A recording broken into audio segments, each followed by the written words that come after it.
A'udzu billahi minasy syaithanir rajim. A'udzu billahi minasy syaithanir rajim. Bismillahirrahmanirrahim.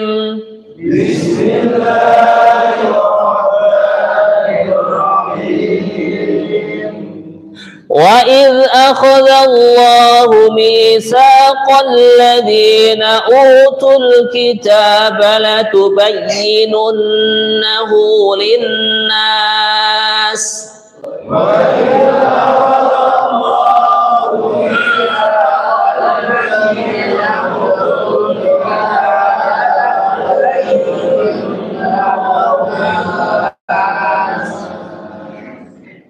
Di sini ada dua nun yang bertasydid, ya, kita tunaikan bacaan gunnahnya, yaitu yang pertama latubayyinunnahu. Nah, kemudian yang kedua linnas. Ini kita tunaikan, ya.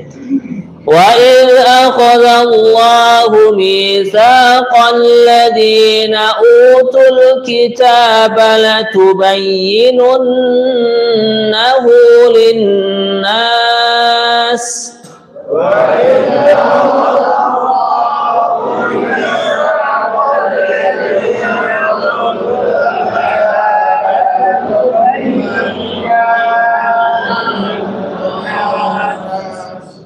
Latubayyinunnahu lin-nasi wa la taktumunah.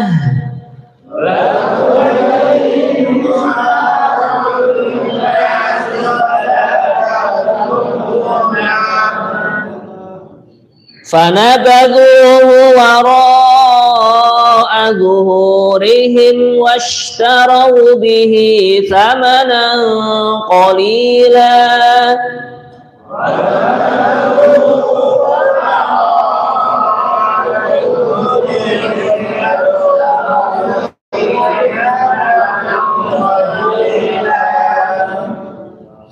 Jangan lupa shin yang di sini bertitik 3, ya. Kita tebalkan wash, gitu, ya. Washtarau, kemudian samana. Nah, ini mendengung karena tanwin berjumpa dengan qaf adalah ikhfa bacaannya, ya. Fanabadhuhu wara'a zuhurihim washtarau bihi thamanan qalila.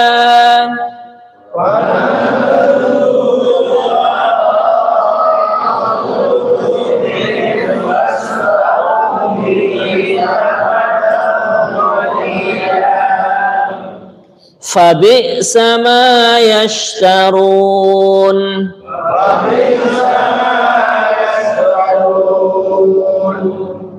La tahsabanna alladhina yafrahuna bima ataw wa yuhibbun.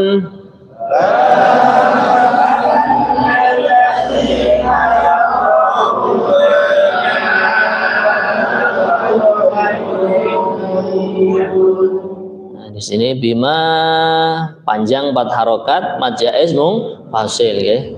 Kemudian pada kalimat atau wa yuhibbun, atau ini jangan berhenti, kadang kan atau wa. Nah, di sini keliru, ya.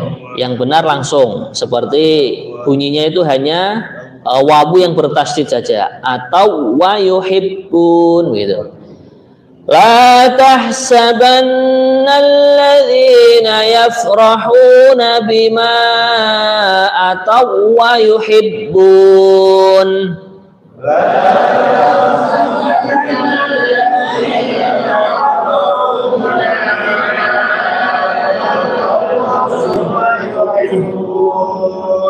Wa yuhibbuna an yuhmadu bima lam yaf'alu.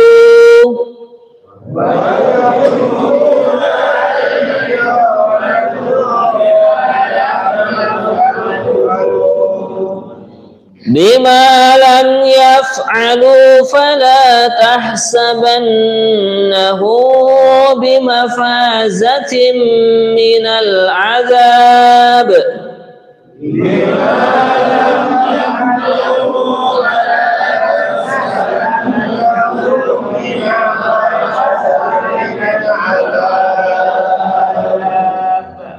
di sini ada kol-kolah ya. Kalimat minal azab gitu ya. Kita tunaikan kol-kolahnya. Jadi kita contohi lagi. Bima lam yaf'alu fala tahsabannahu bimafazatin minal azab.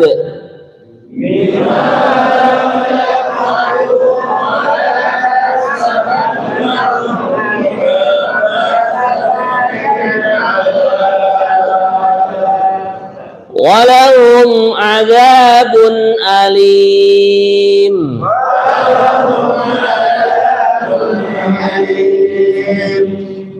Walillahi mulkus samawati wal ard.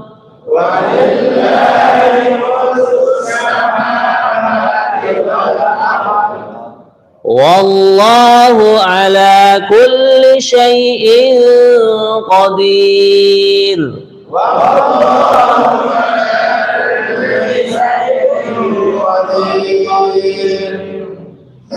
Inna fi khalqis samawati wal ardi wa ikhtilafil laili wan nahar.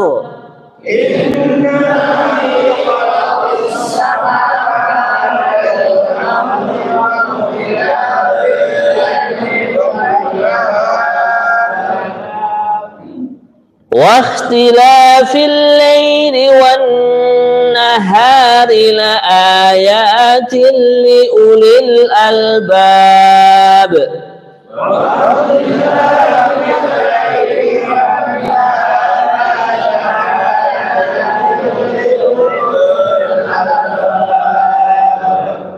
Nah, di sini pada kalimat liulil, u-nya pendek ya, jangan dibaca panjang ya. Nah, ada ulil albab, ada ulil nuha, ya kan?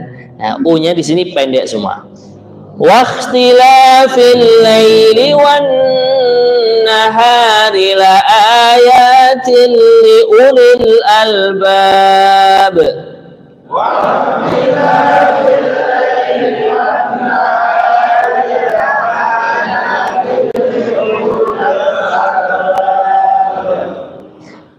الذين يذكرون الله قياما وقعودا وعلى جنوبهم.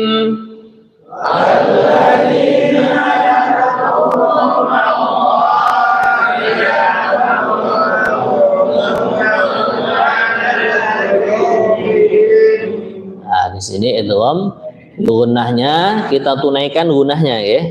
Qiyamau mau. Nah, di sini itu kami guna. Tanwin bertemu dengan wawu. Begitu juga wa qu'udau. Nah, dau wa ala. Di sini itu kami guna juga. Alladzina yadhkuruna Allaha qiyaman wa qu'udan wa ala junubihim.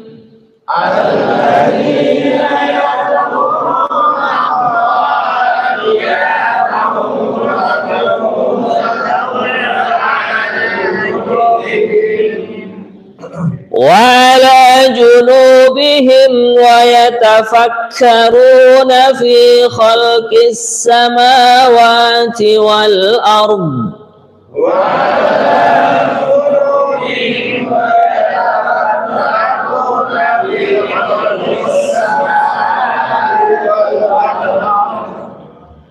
ربنا ما خلقت هذا باطلا.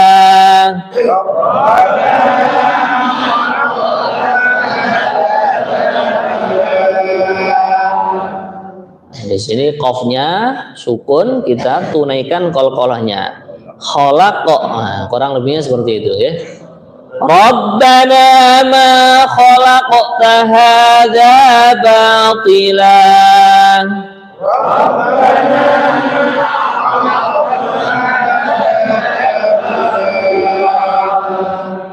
Subhanaka faqina adzaban nar.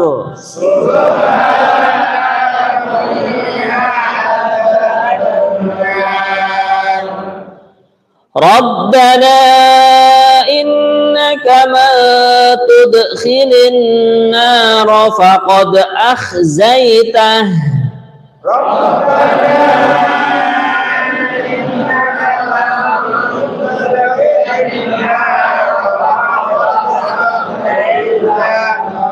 Nah, di sini yang kita dengungkan innaka, nah, non tasdid ya.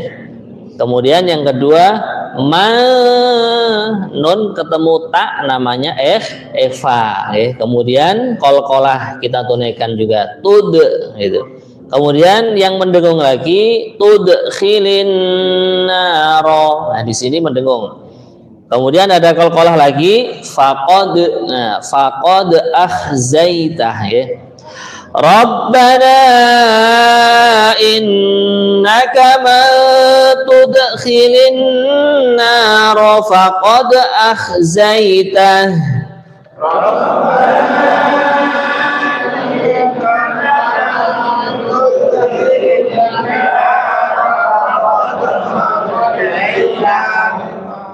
Wa ma lidh-dhalimin min ansar.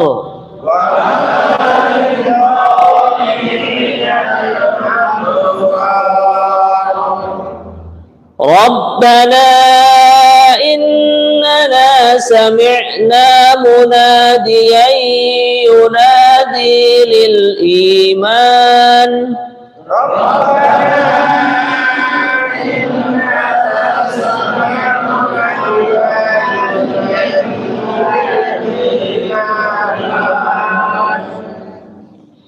Lil imani an aminu bi rabbikum fa amanna.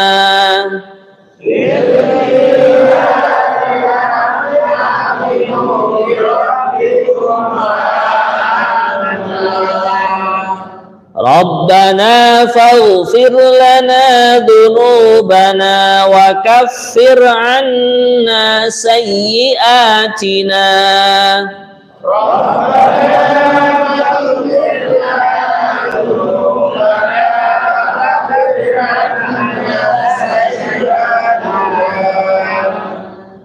وكفر عنا سيئاتنا وتوفنا مع الأبرار.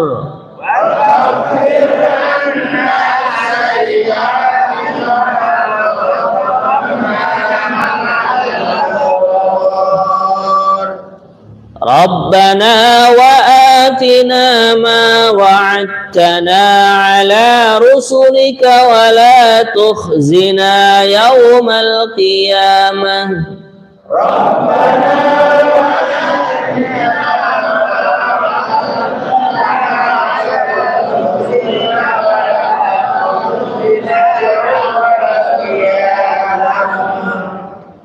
Di sini wa'attana dal ketemu dengan ta, ini langsung diidghamkan ya. Nah, langsung suaranya itu bunyinya tak yang bertasydid ya. Nah, kalau terlalu panjang sampai yaumul qiyamah di sini boleh wakaf di ala rusulik. Nah, kita praktekkan wakaf sampai sini ya. Rabbana wa atina ma wa'adtana ala rusulik.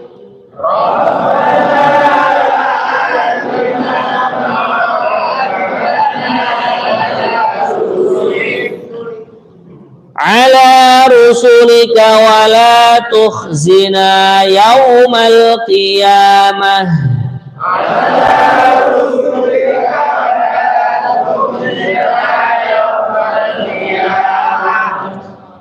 Innaka la tukhliful mi'ad.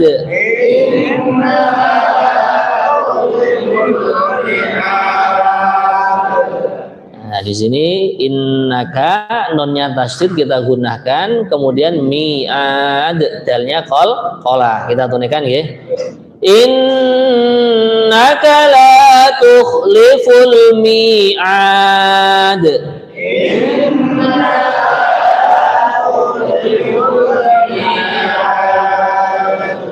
Shadaqallahul azim.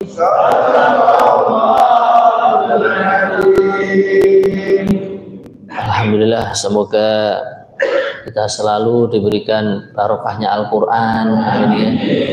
Anak-anak kita, keluarga kita selalu dibimbing oleh Allah dengan petunjuk dari Al-Quran. Allahumma amin. Kita bacakan terjemahan serta penjelasan tafsirnya ya. A'udzu billahi minasy syaithanir rajim. Bismillahirrahmanirrahim. Wa idh akhadallahu mitsaqal ladzina utul kitaba latubayyinunnahu lin-nasi wa la taktumunah. Yang artinya, dan ingatlah ketika Allah mengambil janji dari orang-orang yang telah diberi kitab, yaitu hendaklah kamu benar-benar menerangkannya atau menerangkan isi kitab itu kepada manusia, dan janganlah kamu menyembunyikannya.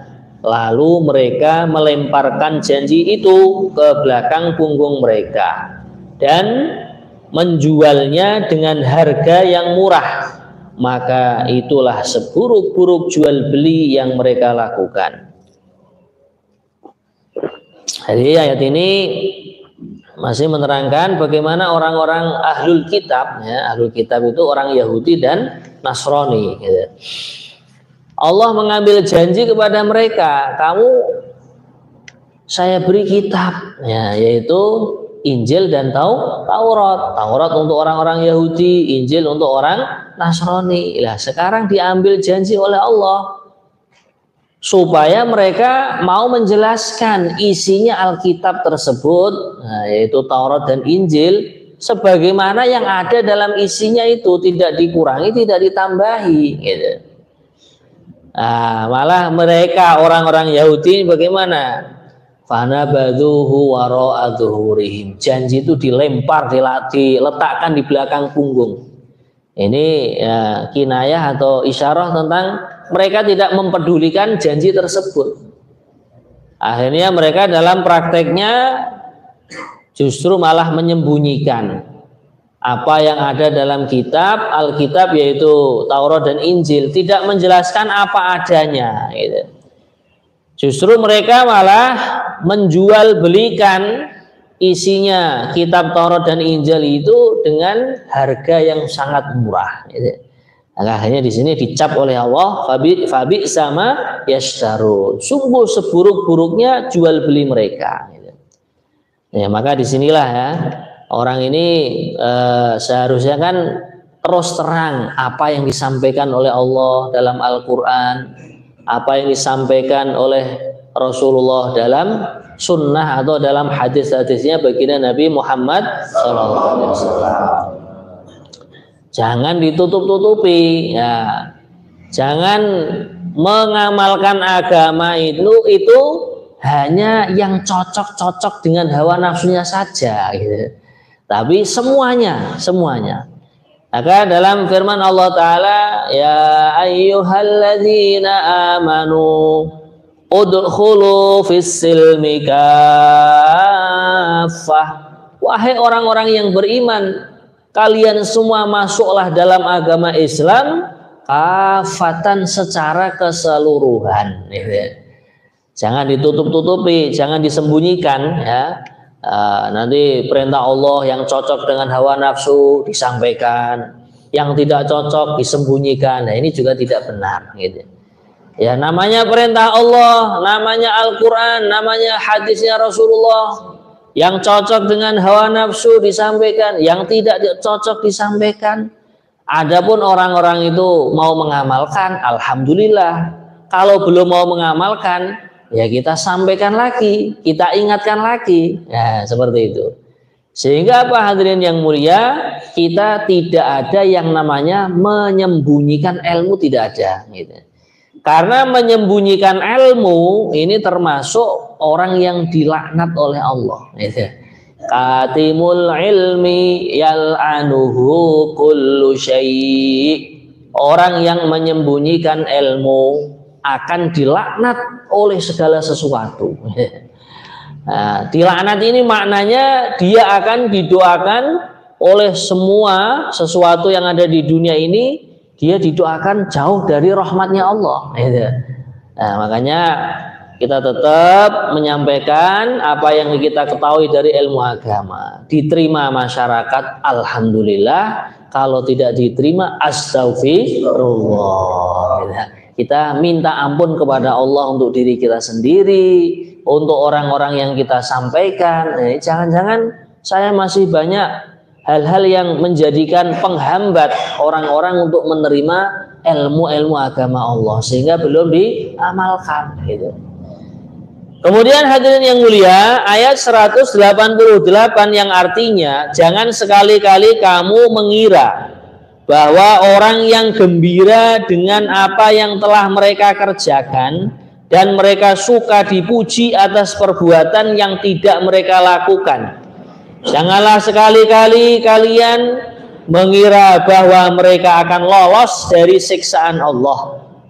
Mereka akan mendapatkan siksa yang sangat pedih.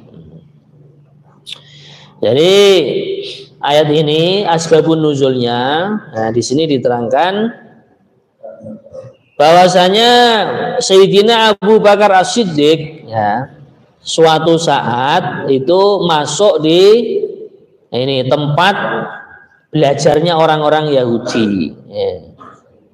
Kemudian mereka Sayyidina Abu Bakar As-Siddiq menemukan mereka, orang-orang Yahudi sudah berkumpul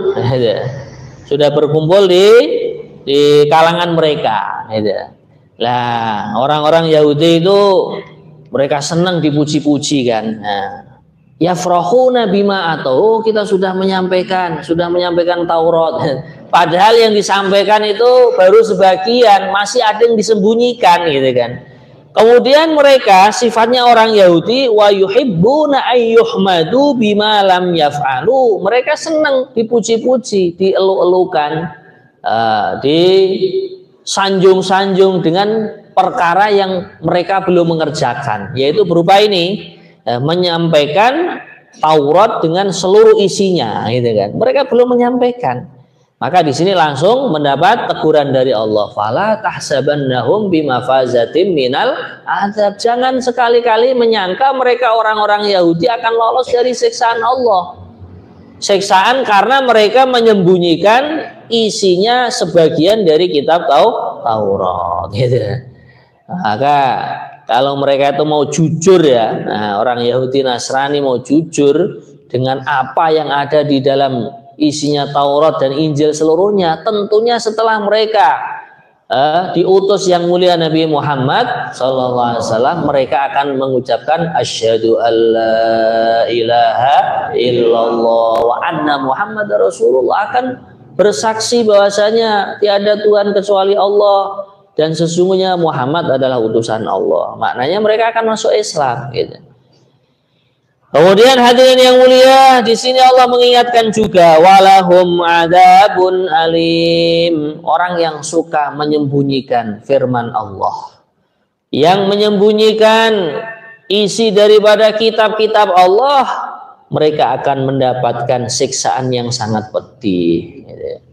Makanya dalam Al-Quran ini ya, kalau kita mau mempelajari dari sampul yang terdepan sampai sampul yang terbelakang, nah di situ ada perintah sholat, perintah iman, perintah bayar zakat, ada juga perintah amar ma'ruf nahi mungkar, gitu. Memerintahkan atau menyuruh kebaikan dan melarang kemungkaran. Ya, ini hanya saja yang gencar itu baru itu disampaikan tentang pentingnya sholat atau rukun Islam lah ya.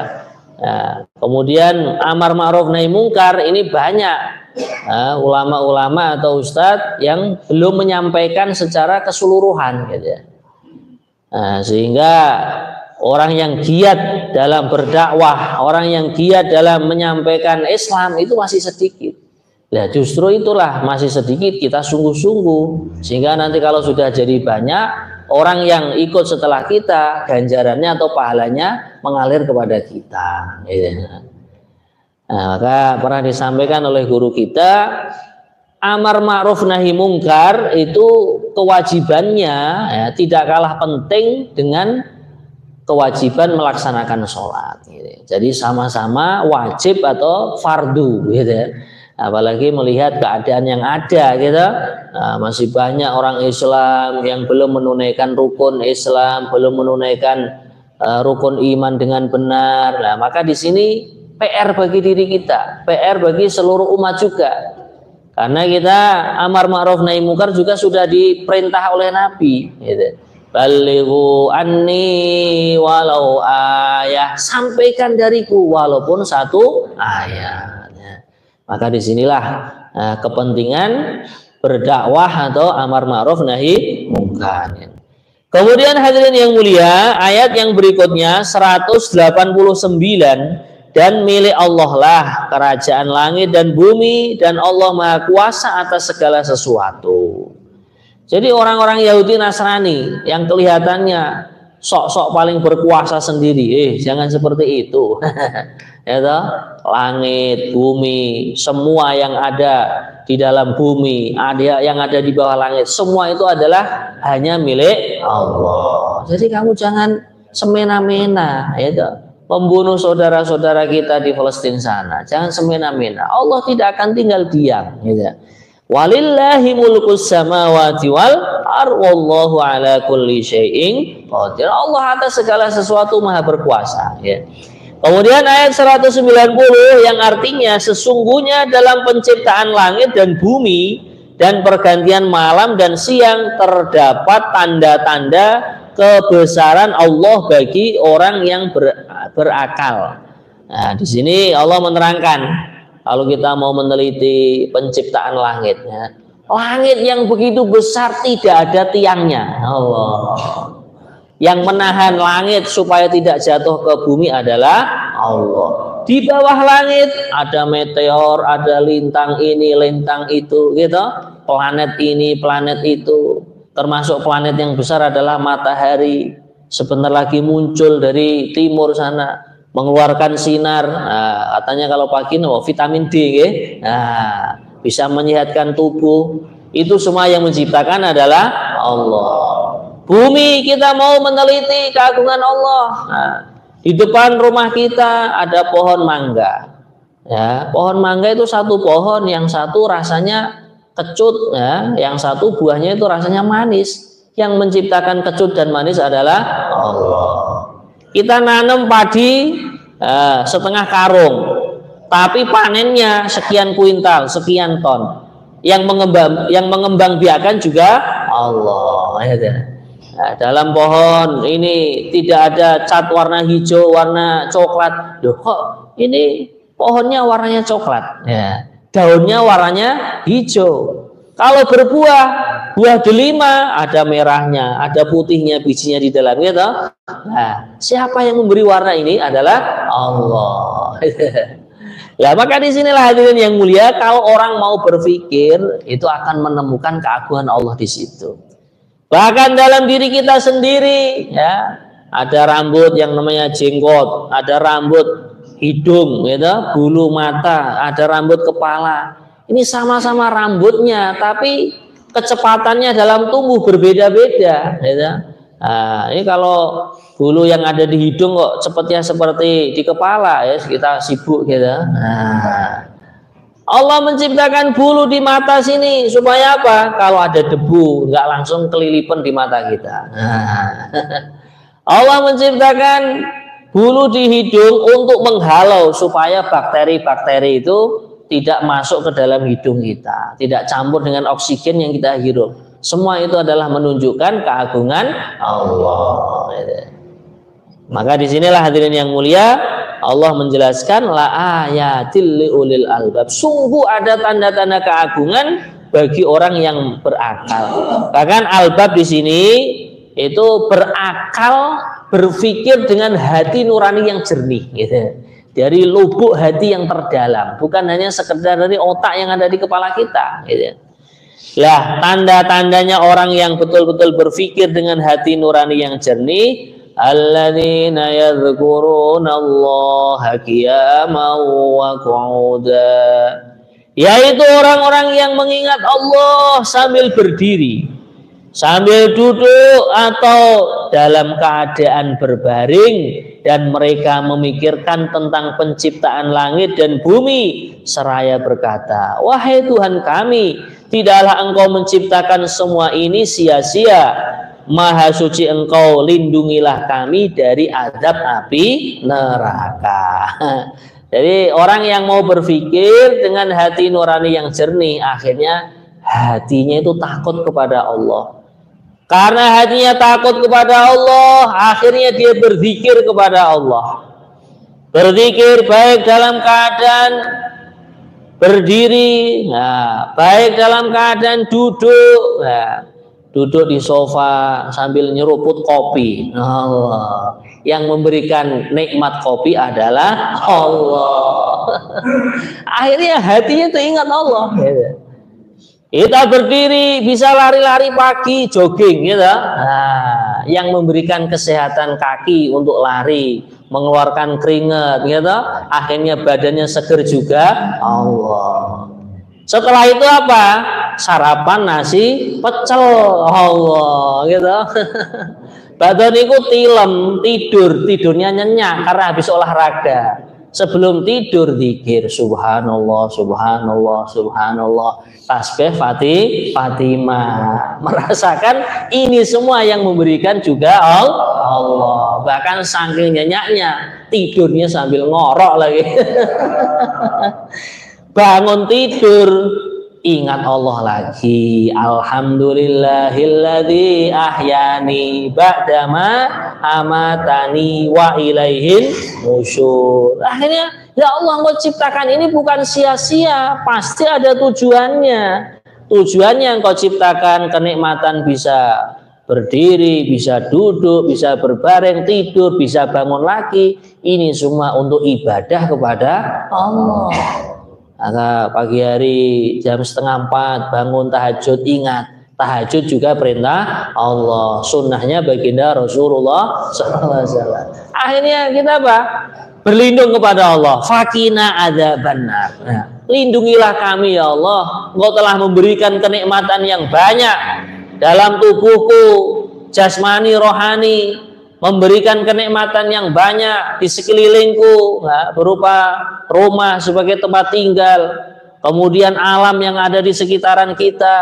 Ini semua Engkau ciptakan supaya aku beribadah atau menghambakan diri kepada Engkau ya Allah, maka lindungi diriku dari siksaan api neraka. Allahumma amin. Kemudian hadirin yang mulia, setelah seorang hamba tadi berzikir kepada Allah, memahami ini penciptaan Allah, ini semua diciptakan bukan sia-sia, pasti ada tujuannya.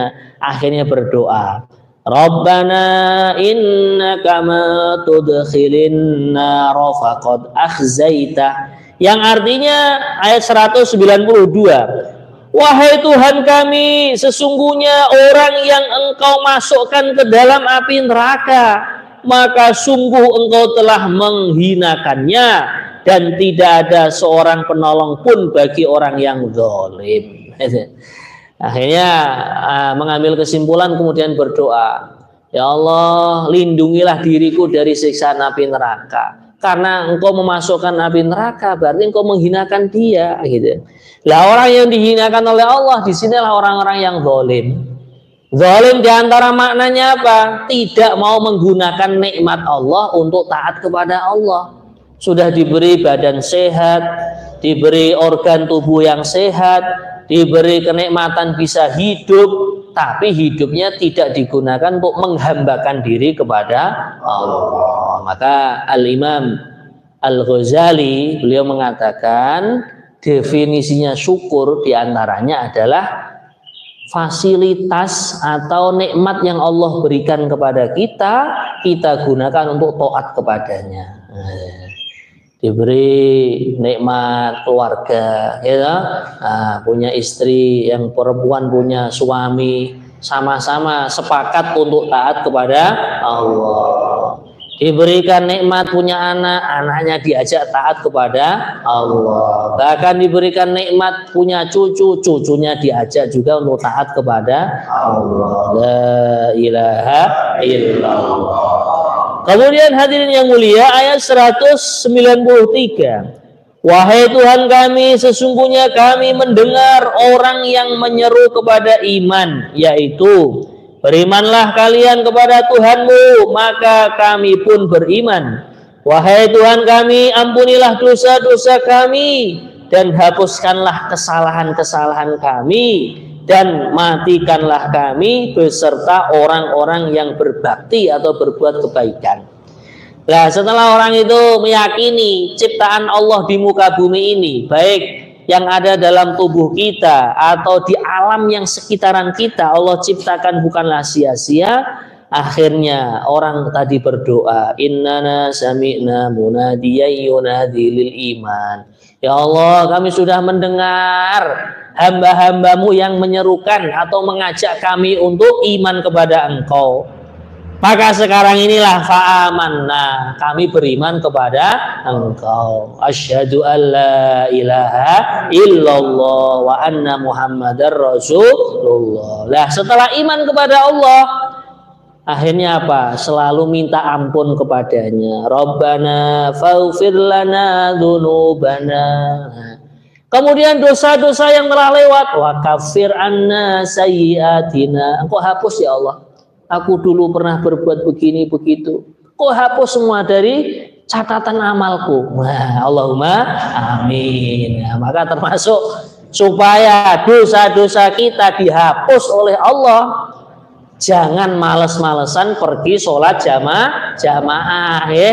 Karena kita ambil air wudhu dari rumah secara sempurna menuju masjid, satu langkah menghapus dosa, satu langkah akan meninggikan satu derajat. Allahumma amin. Kemudian orang yang imannya benar kepada Allah selalu doa minta kepada Allah supaya mati dalam keadaan husnul khotimah. Wa tawaffana ma'al abrar. Engkau wafatkan kami ya Allah bersama orang-orang yang berbuat kebaikan. Mungkin termasuk kita sebagai. Kemudian ayat 194 yang artinya, wahai Tuhan kami, berikanlah kami apa yang telah Engkau janjikan kepada kami melalui Rasul-Rasul-Mu, dan janganlah Engkau hinakan kami pada hari kiamat. Sungguh Engkau tidak pernah mengingkari janji. Nah ini. Jadi kita berdoa kepada Allah, apa yang dijanjikan dalam Al-Quran, apa yang dijanjikan dalam hadisnya Nabi, kita minta. Ya Allah, Nabi bersabda, barang siapa membaca surat Al-Waqiah setiap malam, maka dia akan dibebaskan, akan diselamatkan dari kefakiran. Engkau berikan janji itu kepada kami. Nah, setiap malam baca suratul Waqiah. Orang yang mengerjakan sholat duha akan diberkahi rizkinya. Nanti habis ini kan sholat duha bareng-bareng gitu.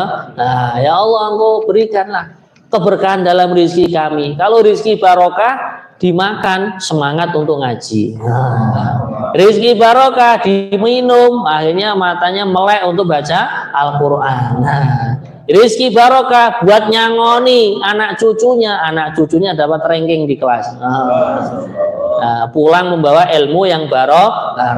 Allahumma amin. Alhamdulillah. Semoga Allah berikan kefahaman kepada kita, banyak amal dan menyampaikan. Monggo ibu-ibu dua pertanyaan pertama. Assalamualaikum warahmatullahi wabarakatuh. Waalaikumsalam. Berkorban, bolehkah kita berkorban diniatkan kepada orang yang sudah meninggal? Yeah. Terima kasih. Yeah. Jawabannya ya, berkorban diniatkan orang sudah meninggal. Ini kalau seandainya orang yang mau meninggal itu berwasiat, bukan hanya boleh, bahkan hukumnya wajib. Nah, kan ada kisahnya dalam kitab Riyadhus Shalihin itu, ya. Seorang sahabat punya onta, gitu. Kemudian dia pesan kepada ahli warisnya, nanti kalau saya meninggal dunia, ontaku yang ini sembelihlah. Kemudian dagingnya bagi-bagikan. Nah, dengan harapan supaya aku ketika ditanya oleh malaikat mungkar dan nakir diberikan ketetapan hati. Nah, dari sini ya, sebagian ulama kita Ahlus Sunnah wal Jamaah berpendapat nyelameti tiang meninggal niku enten dalile, gitu. Di antara dalile nggih menika. Nah, kalau korban Idul Adha itu jawabannya juga boleh. Ya, dengan niatan tadi supaya orang tua kita yang meninggali warisan, ya, yang telah menyekolahkan kita, mengkuliahkan kita, akhirnya kita jadi PNS, kita jadi pegawai negeri, jadi tentara, jadi polisi, mendapatkan rezeki dari situ kan. Nah, kita ngingati orang tua kita. Ya Allah, dulu bapak ibu nyekolahkan saya jadi orang pinter, jadi orang berhasil, jadi pengusaha dan lain sebagainya. Nah, ini bentuk berbuat baktiku kepada beliau-beliau. Semoga berkahnya berkorban, dosa-dosa orang tuaku akan diampuni sejumlah bulunya hewan yang aku korbankan. Nah, makatan ibu nggih. Satu lagi pertanyaan. Waalaikumsalam warahmatullahi wabarakatuh. Sudah tanya saya. Pada saat sholat jamaah, imamnya itu melakukan sujud tilawah yang sebelumnya tidak memberitahu terlebih dahulu kepada makmum, sehingga makmum meminta karena tertutup dengan satir. Pada saat imamnya melakukan sujud tilawah itu, ibu-ibu melakukan rukuk. Karena tidak tahu sebelumnya, tidak dikasih tahu terlebih dahulu. Lalu gimana itu dengan sholatnya itu?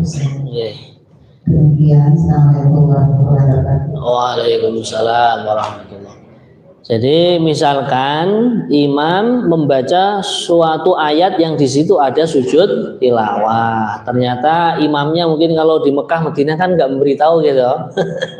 Ini banyak terjadi nih, khususnya ibu-ibu gitu, nah, yang bukan dari negeri Arab dan juga belum banyak belajar tentang Al-Quran, ini banyak yang bledru akhirnya. Ya kalau begitu ya cepat kita menyesuaikan dengan imamnya. Kalau seandainya nggak nuntut, ya sudah kita langsung niat memisahkan diri.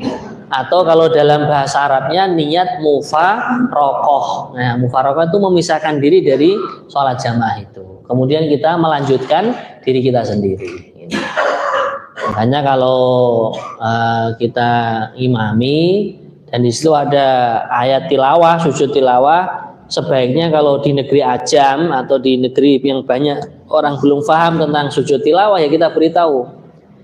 Rokaat pertama sujud tilawah, ya, atau nanti rokaat kedua sujud tilawah, itu untuk menjaga supaya para jamaah yang belum paham tentang sujud tilawah atau ayat sujud tilawah itu bisa menyesuaikan. Mengatakan ibu, nah, jadi solusinya kita cepat-cepat ngikuti gerakannya imam atau makmum yang kita lihat di sekitaran kita.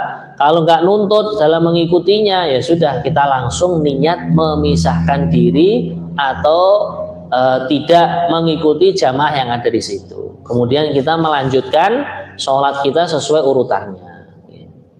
Iya, mengatakan kerang nanggung itu Bu. Terus saat mufarokoh itu gerakannya tetap sama sih. Kalau kita sudah niat mufarokoh, boleh gerak sendiri Pak Haji. Boleh. Jadi Fatihah sendiri, baca surat sendiri. Kemudian rukuk tidak harus bareng dengan jamaah yang ada di situ. Terus kalau saat jadi imam, terus ada ayat sajadah itu diumumkan cair. Maka tadi sudah kita sampaikan Kalau di suatu daerah yang sekiranya banyak orang awamnya, kita umumkan, gitu, kita umumkan. Rakaat pertama sujud tilawah, rakaat kedua sujud tilawah, gitu. Dan itu kalau imamnya itu ini perhatian ya, biasanya sebagian imam itu dalam membaca takbir itu beda. Allahu Akbar. Nah, jadi lebih panjang daripada takbir ketika dia mau ruko. Nah, kemudian nanti ketika bangkit, takbirnya imam itu pelan-pelan. Oh, berarti ini tandanya sujud tilawah. Sebagian ada ulama yang mempraktikkan seperti itu. Jelas ya? Ada pertanyaan. Nah, saya nih dari Bapak.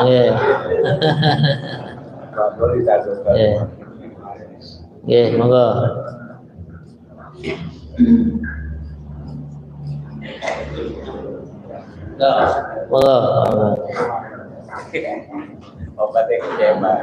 Assalamualaikum warahmatullahi wabarakatuh. Waalaikumsalam warahmatullahi. Pertanyaan cuma dua saja. Pertama ini donor darah, kemudian ada lagi yang transplantasi organ. Di masa transplantasi organ dulu yang dilakukan di negara yang non-muslim. Seperti beberapa tahun yang lalu memang ada beberapa kejadian transplantasi lagi di daerah Cina, dan kemudian ini sudah didoakan orang-orang yang muslim atau namanya. Terus yang kedua terkait dengan amal ma'ruf nahi munkar. Apabila ada suatu pejabat yang memang menyalahi suatu aturan dan ingin disarankan satu rakyat, kemudian dari rakyat pun juga mungkin melalui program ini sudah memberikan informasi bahwa di lakukan ini ada peraturannya ingin disarankan rakyat. Ini sudah dilakukan, namun masih tetap tidak berkomitmen dan dilakukan demonstrasi oleh masyarakat dan lain sebagainya. Ini memang petunjuk terkait dengan kegiatan tersebut. Apakah kita ini diam saja berlawan atau mungkin demonstrasi itulah yang mungkin diperbolehkan? Assalamualaikum warahmatullahi wabarakatuh. Waalaikumsalam warahmatullahi wabarakatuh. Jadi pertanyaan pertama mengenai donor darah atau transplantasi organ tubuh ya.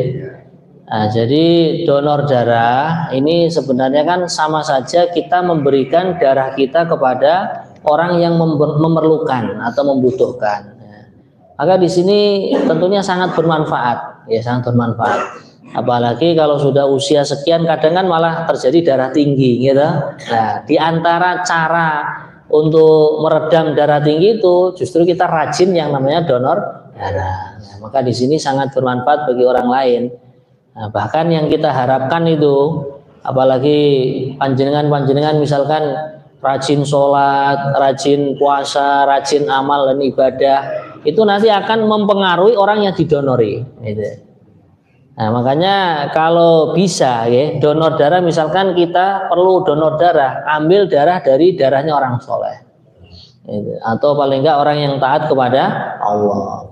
Itu ada orang yang punya pengalaman itu ketika melahirkan, nah, itu mungkin banyak pendarahan ya. Nah, akhirnya dikasih donor darah dari mas beliau sendiri. Karena mas beliau itu ahli ceramah, ahli bayan. Akhirnya adiknya yang didonor darah itu setelah sadar, tahu-tahu pandai bayan itu, pandai ceramah itu. Ada cerita seperti itu kayak. Nah, kemudian tentang orang yang diberi organ dari orang lain. Nah, ini sebenarnya kalau orang yang memberi itu dia sudah merelakan. Misalkan ada orang gagal ginjal. Nah, kan terjadi juga kalau nggak salah keluarganya kiai di Madura gitu. Putranya itu gagal ginjal. Akhirnya ibu beliau sendiri yang donor itu. Nah, itu ya kalau sudah saling antarodin, saling merelakan, ya hukumnya boleh-boleh saja.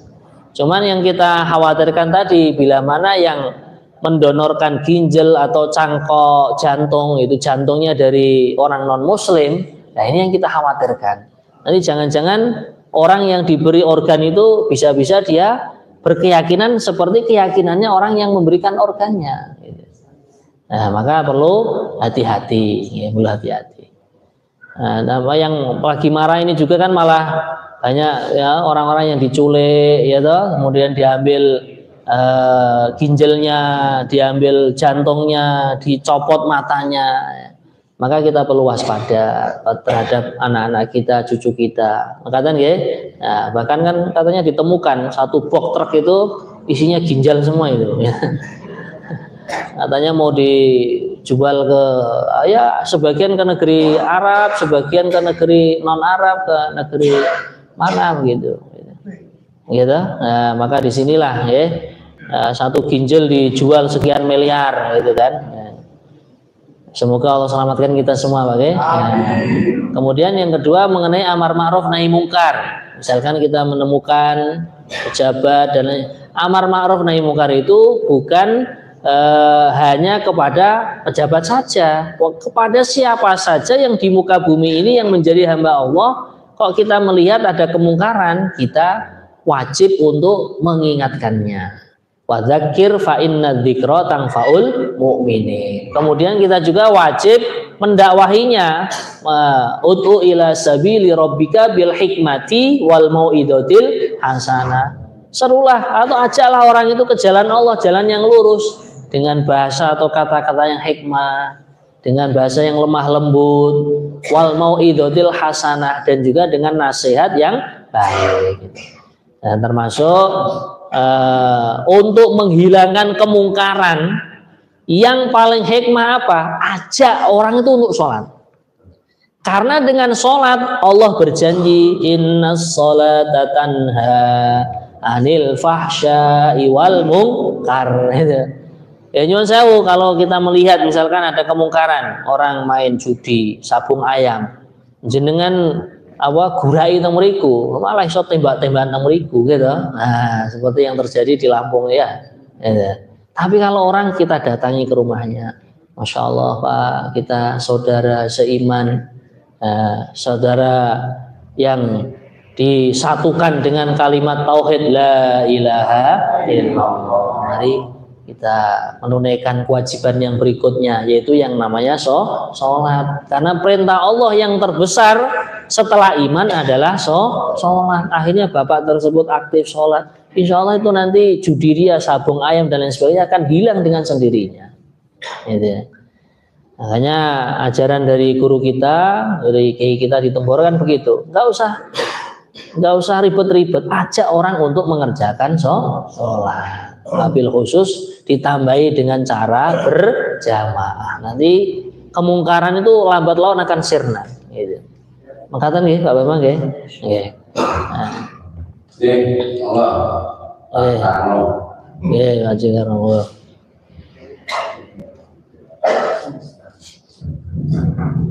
Assalamualaikum warahmatullahi wabarakatuh. Waalaikumsalam warahmatullahi wabarakatuh.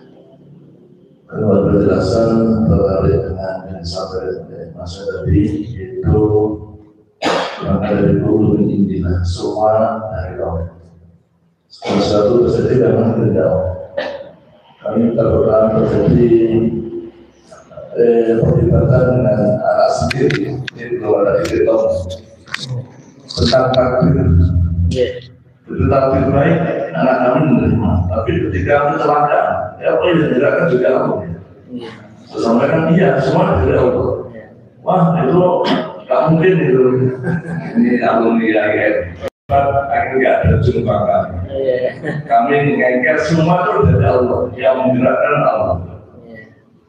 Kemudian yang kedua, ini lanjutan yang tadi Abadung Farso terjadi karena terbentuk oleh sakit. Dia nekat saja, akhirnya sampai salah. Pada gerakannya sudah beda. Apakah juga sah itu? Nah, lihat. Ini tidak lanjut yang tidak dulu tadi. Materi bersama.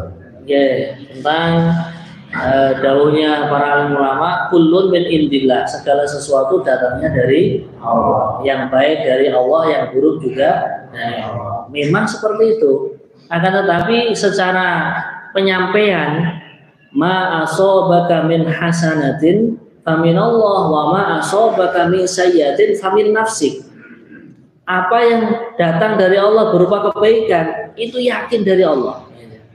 Apa yang datang dari Allah berupa keburukan itu juga dari Allah, tapi untuk menjaga adab, jangan dinisbatkan keburukan ini dari Allah. Tapi kita mungkin ada hal-hal yang menjadikan diri kita itu mendapatkan musibah atau kecelakaan. Misalkan keluar rumah kita lupa doa, Kalau doa kan Bismillahi tawakkaltu ala Allah la haula wala quwata illa billah. Allah akan jaga dia dalam perjalanannya. Toh kalau seandainya terjadi musibah, ya kita nisbatkan mungkin banyak dosa-dosa yang aku kerjakan, dengan adanya musibah ini akhirnya dosaku diampuni oleh Allah. Jadi pembahasannya adab seperti itu. Nah, jadi tetap segala sesuatu sudah ada takdirnya. Cuman kalau itu kok takdir yang berupa keburukan atau perkara-perkara yang tidak enak dalam kehidupan kita, jangan dinisbatkan kepada Allah. Mungkin dari diriku yang penuh dhaif, penuh kelemahan, penuh kekurangan, penuh kekhilafan. Akhirnya Allah ingatkan lewat sedikit bitan musibah tersebut. Nah, jelas Pak Sih ya? Nanti bahan diskusi sama dengan izin saya satu lagi saja Pak Sutaji. Pak Sutaji.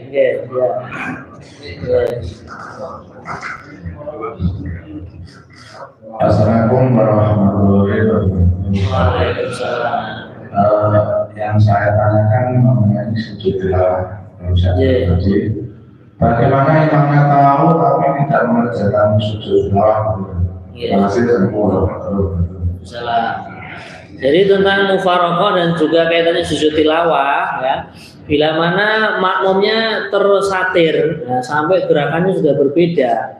Ini sebenarnya ada dua keputusannya, ada dua fatwa. Kalau makmumnya betul-betul awam, tidak tahu tentang sujud tilawah dan akhirnya dia bergerak sendiri, ya namanya nggak tahu, dia tetap di bumi sah aja.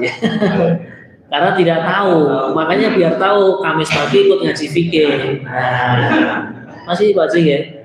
Nah, Kamis pagi ngaji fikih di Masjid Al-Muhajirin. Nah, kemudian pertanyaannya, imam tahu kalau sujud ada ayat sujud tilawah, kemudian kok tidak mengerjakan, apakah sah sholatnya? Tetap sah, karena sujud tilawah hukumnya adalah sunnah. Cuman ya eman gitu, eman. Karena fadilahnya sujud tilawah itu besar. Di antaranya apa? Orang yang mengerjakan sujud tilawah, setan-setan itu akan lari menjauh dari dia sejauh mungkin sampai tidak terdengar teriakan itu. Bahkan saking takutnya dari orang yang mengerjakan sujud tilawah, setan tuh larinya sampai terbirit-birit, terkencing-kencing, terkentut-kentut. Seperti itu. Jelas ya? Nah, jadi tetap sah sholatnya, cuman itu tadi kehilangan fadilahnya mengerjakan sujud tilawah. Iya, maju. Oke, tunggu di kemauan, oke? Oh, Assalamualaikum warahmatullahi wabarakatuh.